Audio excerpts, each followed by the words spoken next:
La lucha de los pueblos indígenas del departamento del Cauca. En la larga y displecente guerra de Colombia hay un capítulo mal contado y con escasos escenarios ajustados a la realidad con respecto a la verdadera historia de los pueblos paeses y guambianos y todos los subgrupos que habitan en el departamento del Cauca al suroccidente de Colombia. Este territorio que ha estado en disputa por más de 2 siglos, estigmatizando la verdad sobre estos pueblos. Este trágico hecho de la historia fue perpetuado directamente por los invasores españoles que vinieron a implantar la ley a punta de muertos, erradicando su cultura ancestral e imponiéndoles a la fuerza una fe y una religión que muy poco de estos importantes y destacados grupos aborígenes lograron sobrevivir. Y muy pocas culturas ancestrales, heredadas de padres y madres a hijos, se han logrado mantener a través del tiempo, y los grandes obstáculos de la modernización, la globalización y la tecnología, en donde los paeses y los guambianos han rescatado su agonizante idiosincrasia y han despertado el espíritu guerrero autónomo que toda la vida los identificó. No ha sido fácil mantener su territorio por fuera del conflicto armado que Colombia padece en sus últimas décadas y años. Sus luchas no han sido en vanas. Su cohesión social les permitió en los últimos años llamar la atención y obligar al gobierno con un compromiso de responsabilidad histórica para que los grupos indígenas, paeses y guambianos permitieran que fueran visibilizados por el gobierno nacional por intermedio de la protesta social, a la que llamaron la minga. Vías de hecho no violentas para poder obligar al Estado para que cumpla sus compromisos pactados que se han firmado muchos años atrás y no se han cumplido. O como dijo Manuel Quintín Lame, nosotros los indios somos la riqueza de la nación y la vida de las ciudades y pueblos, luz indígena en Colombia. Se parte en 2 la historia de esta lucha indígena. La primera era una organización pacífica, con ideales, que Manuel Quintín había soñado. Indio Paez.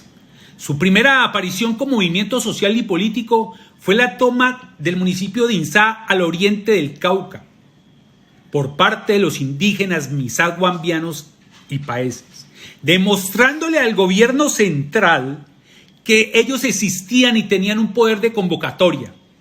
Eso fue en el año entre 1912 y 1916. Esto fue bautizado como la Quintiada, en donde su lucha solamente se concentraba ideológicamente y no armada. En el impulso ideológico del génesis del movimiento indígena Manuel Quintín Lame, alcanzaban a abarcar diferentes tipologías que cumplen con las características primarias y necesarias para encasillarlas en las presunciones de los movimientos sociales, cumpliendo con todas las características. La primera, que es una propuesta diferente a las existentes, histórica, diferente y alterna de esa época política. Epítomes en el territorio y públicamente hay una serie de conveniencias que desembocan en la autoridad política que conlleva a que el empoderamiento político sea basado en el tejido social y su lucha indígena convocada a esta sociedad indígenas a una disputa social. La convocatoria de masas, convirtiéndose en una autoridad autónoma, el CRIC, reconocido dentro de los territorios indígenas y fuera de estos, siempre con una elocuente consigna, el valor sagrado de la tierra que les arrebataron y por consiguiente su recuperación, tratando y exigiendo al gobierno central que el olvido estatal desaparezca de estos territorios y sea prioridad su educación.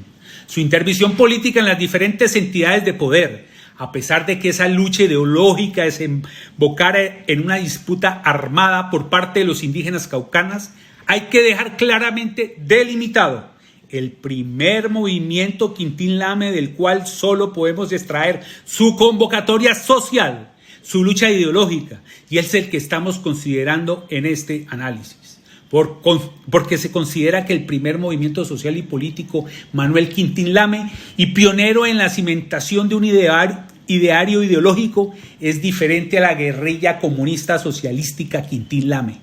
La posición política de Quintín Lame ha sido compendida de la siguiente manera.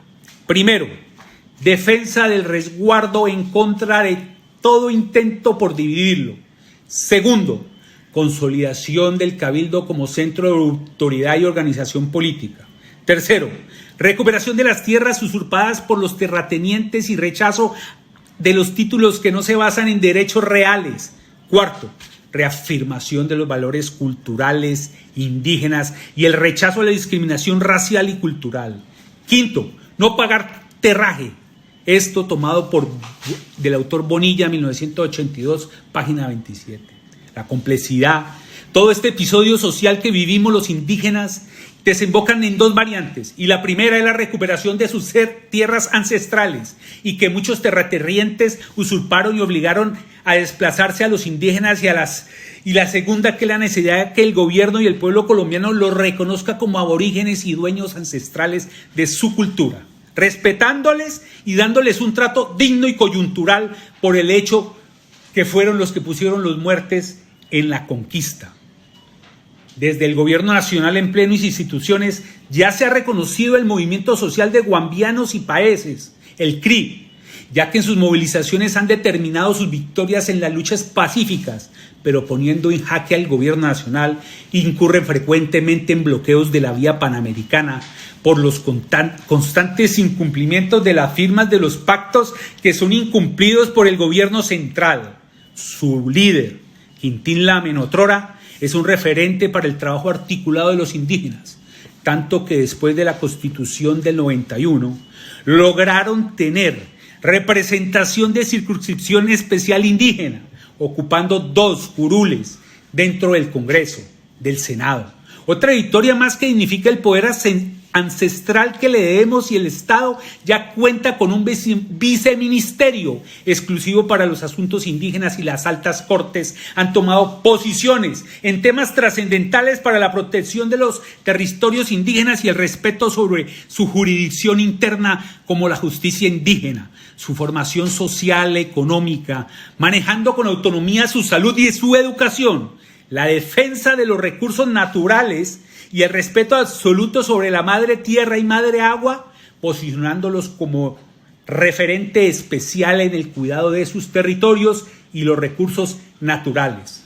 La compaginación del Estado en bloque con los indígenas permite, después de la Constitución del 91, visualizar el panorama diferente y el camino expedito para sus luchas ancestrales.